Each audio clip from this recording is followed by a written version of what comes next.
আসসালামু আলাইকুম রহমতুল্লাহি ওয়াবারাকাতুহু। আশা করি আল্লাহর রহমতে আপনারা সকলেই ভালো আছেন। আপনারা দেখছেন ইসলামিক গল্প। আমি বললাম, দেখুন আঙ্কেল, মায়েশাকে যখন অপমান করা হয়েছে তখন আপনি কোনো কথা বলেননি, চুপচাপ ছিলেন, তাই এখনও আপনাকে চুপচাপ থাকতে হবে। শাহেদ বলল, তুমি আমার বাসায় এসে আমাকে আদেশ করছো আমি কি করব না করব সেটা তুমি বলে দিবে নাকি? আমি বললাম, এটা আদেশ নয়, তবে আপনার কাছে যদি মনে হয় এটা আদেশ তাহলে তাই। মায়েশা বলল, আয়শা তুই কি শুরু করলি বলতো? বড়দের সাথে কিভাবে সম্মান দিয়ে কথা বলতে হয় ভুলে গেছিস নাকি? মারিয়া বলল, সম্মান দিবে কি করে? সম্মান দেওয়া শিখিয়েছিস?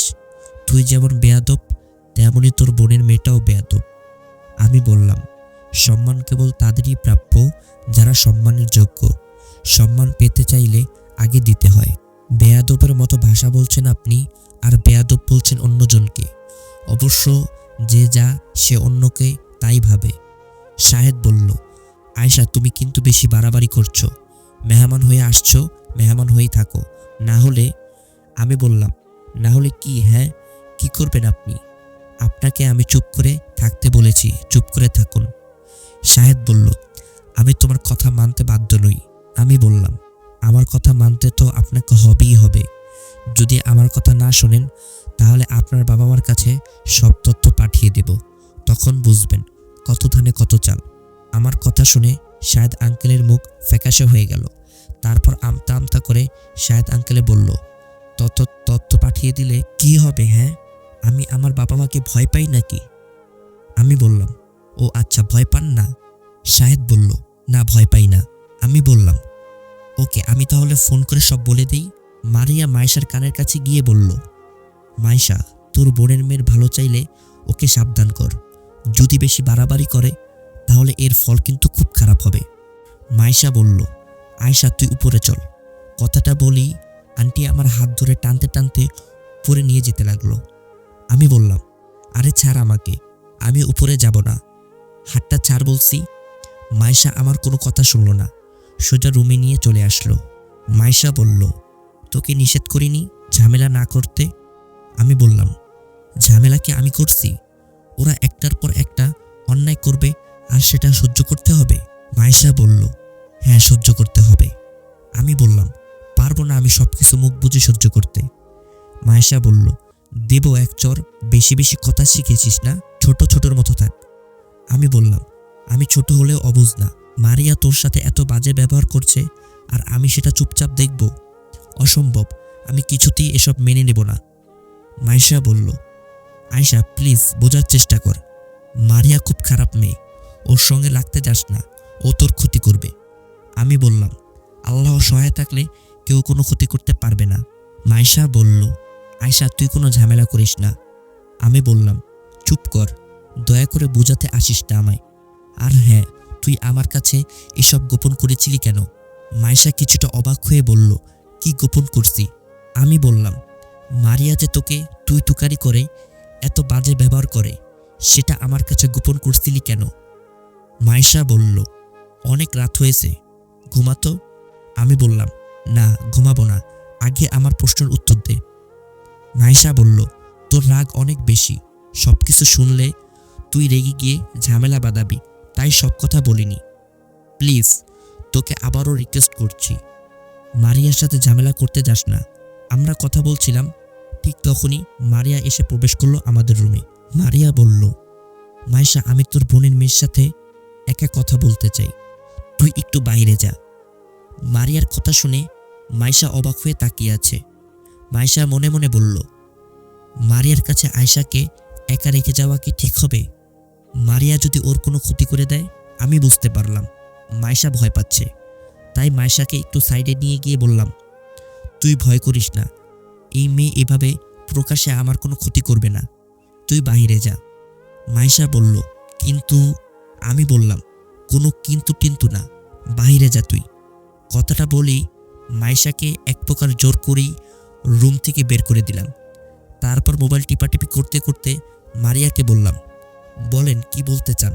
মারিয়া বলল, ভালো করে শুনে রাখ, তুই ভুলেও শাহেদের বাবা মাকে এখনকার তথ্য বলতে যাস না। আমি বললাম, যদি বলি? মারিয়া বলল, তাহলে খুব খারাপ কিছু ঘটবে তোর সাথে। তুই আমার সম্পর্কে জানিস না, তাই আমার সাথে পাঙ্গা নিতে এসেছিস। তোর আন্টির থেকে জেনে নিস আমি কি ধরনের মানুষ। আমি বললাম, আপনি যেমনই হন না কেন, আপনাকে আমি ভয় পাই না। আপনার যা করার করেন, এখন যান। মারিয়া বলল, অনেক চেষ্টার পর শাহেদকে আমি আমার হাতের মুঠোয় আনতে পারছি, মায়েশার প্রতি ভুল বুঝিয়ে। মারিয়া কখনো হারতে শিখেনি, যা চায় তাই জয় করে ছাড়ে। আমার পথে কেউ বাধা হয়ে দাঁড়ালে তাকে পথ থেকে সরাতে আমার 2 সেকেন্ডও সময় লাগবে না। ভালোই ভালোই বলছি, আমার পথ থেকে সরে দাঁড়া, না হলে তোকে মার্ডার করে গুম করে ফেলবো। তোর লাশও খুঁজে পাওয়া যাবে না। আমি চুপ করে রইলাম। মারিয়া বলল, এবার বল, আমার পথ থেকে সরবি নাকি আমার হাতে মরবি? আমি ফোন টিপাটিপি করতে করতে উত্তর দিলাম, আমার যা বলার তা তো আগেই বলে দিছি। আমি আপনাকে ভয় পাই না, আপনার যা করার করেন। মারিয়া বলল, তোর মরার খুব ইচ্ছা জাগছে তাই না? ঠিক আছে, দেখ তোর কি হাল করি আমি। কথাটা বলি মারিয়া চলে যাওয়ার জন্য পা বাড়ালো। আমি বললাম, মিস মারিয়া, 1 মিনিট। আমার কথা শুনে পিছনের দিকে ফিরে তাকালো মারিয়া। আমি বললাম, কিছু করার আগে এই অডিও রেকর্ডটা একটু শুনুন প্লিজ। মারিয়া বলল, কিসের রেকর্ড এটা? আমি বললাম, আমাদের মাঝে এতক্ষণ ধরে যা যা কথা হয়েছে সেটা রেকর্ড করে নিছি আমার ফোনে। মারিয়া হাসতে লাগলো আর বলল, রেকর্ড করেছিস তো কি হয়েছে? এই রেকর্ড পুলিশ পর্যন্ত পৌঁছাতে পারবি না তুই। পৌঁছানোর আগেই তোর সাথে তোর ফোনও গুম হয়ে যাবে। আমি বললাম, আমি এত কাঁচা কাজ করি না। অডিওটা আমার লয়ার বান্ধবীর কাছে সেন্ড করে পাঠিয়ে দিছি, আর মেসেজ করে বলে দিছি আমি নিখোঁজ হলে আপনার নামে মামলা করতে। এখন আমি যদি ইচ্ছা করেও নিখোঁজ হই, তবুও পুলিশ আপনাকেই ধরবে। মারিয়া বিতুর কণ্ঠে বলল, এই? আমি বললাম, এই নয়, হ্যাঁ। নিজের ভালো যদি চান তাহলে আমার কথা অনুযায়ী কাজ করেন। মারিয়া বলল, কি করতে হবে আমাকে? আমি বললাম, মায়েশার কাছে হাত জোর করে ক্ষমা চাইতে হবে। মারিয়া বলল, কি? আমি ক্ষমা চাইব? অসম্ভব। আমি বললাম, আচ্ছা রেকর্ডটা তাহলে আঙ্কেলকে শুনিয়ে আসি। আপনি কৌশলে আঙ্কেলকে নিজের হাতের মুঠোয় নিয়েছেন, মায়েশার ব্যাপারে ভুল বুঝিয়েছেন। এসব কথা শোনার পর আঙ্কেল আপনাকে কি করবে বুঝতে পারছেন? মারিয়া বলল, এই না না, সাথে কিছু বলো না, তুমি যা বলবে তাই করব। আমি বললাম, গুড। আচ্ছা ওয়েট, আমি মায়েশাকে নিয়ে আসি। তারপর আন্টিকে রুমে নিয়ে আসলাম। মারিয়া বলল, মায়েশা, আমি তোমার সাথে অনেক বাজে ব্যবহার করছি, প্লিজ আমাকে তুমি মাফ করে দাও। আমি তোমার কাছে হাত জোর করে ক্ষমা চাচ্ছি। মারিয়ার কথা শুনে মায়েশা পুরাই অবাক, একবার আমার দিকে তাকাচ্ছে, একবার মারিয়ার দিকে তাকাচ্ছে। মারিয়া বলল, কি হলো মায়েশা, চুপ করে আছো কেন? আমি বললাম, এভাবে মাপ চাইলে হবে না, আপনি মায়েশার পা ধরে মাপ চান। আমার কথা শুনে মারিয়া বড় বড় চোখ করে তাকালো আমার দিকে। আমি বললাম, চোখ বড় বড় করে কোনো লাভ নাই, যান পা ধরেন। মারিয়া নিরুপায় হয়ে মায়েশার পা ধরতে গেল। এবার মায়েশার কিছুটা ঘোর কাটলো। সে বলে উঠল, এই না না, আমার পা ধরতে হবে না, আমি তোমাকে মাফ করে দিছি। মারিয়া বলল, থ্যাংক ইউ সো মাচ। আমি বললাম, অনেক রাত হয়েছে, আপনি এবার আপনার বাসায় যান। মারিয়া মনে মনে বলল, আমি তোমাকে দেখে নেব আয়শা, এর শোধ আমি তুলবই তুলব। তারপর মারিয়া চলে গেল। মায়েশা বলল, কিরে আয়শা, কেমনি কি হলো? কিছুই তো বুঝলাম না, সব মাথার উপর দিয়ে চলে গেল। একটু আগে যেই মেয়ে আমাকে তুই তুকারি করছিল, সে এখন তুমি করে বলছে। যেই মেয়ে আমাকে ঘৃণা করে, সেই মেয়ে আমার পা ধরে মাপ চাইতে রাজি হয়ে গেল। ব্যাপারটা কি বলতো? আমি বললাম, উনি যখন বললেন আমার সাথে কথা বলবেন, তখন আমি অনুমান করেছিলাম আমাকে মারার হুমকি উনি দিবেন।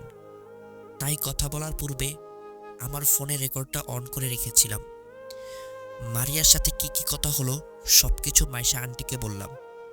মাইশা বলল, আহারে বেচারি, নিজের ফাঁদে নিজেই আটকা পড়ে গেল। আমি হাসতে লাগলাম।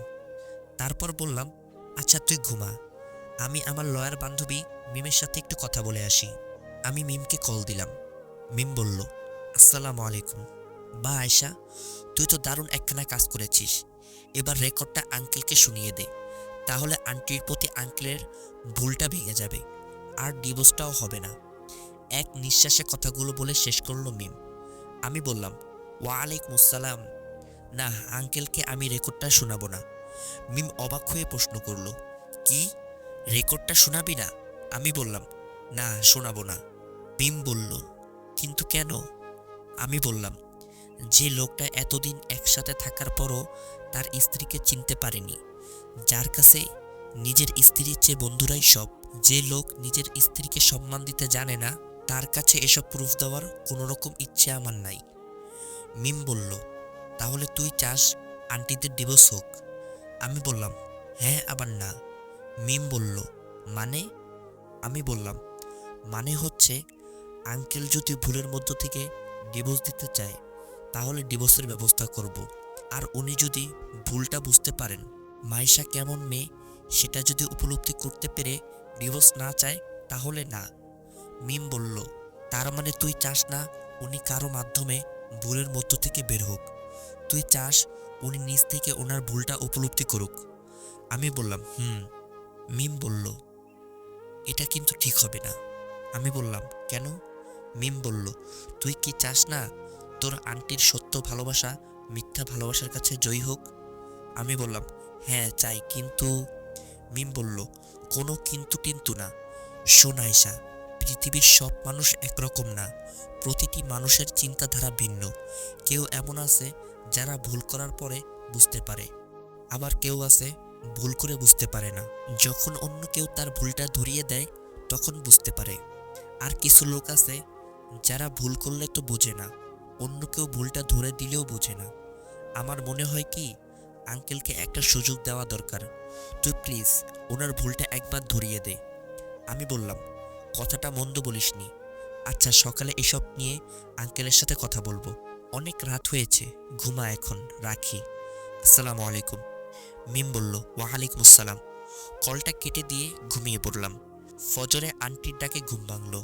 জার্নি করে এসে আর অনেক রাত জাগার কারণে খুব ক্লান্ত লাগছিল, তাই ফজরের নামাজ পড়ে আবার ঘুমিয়ে গেলাম।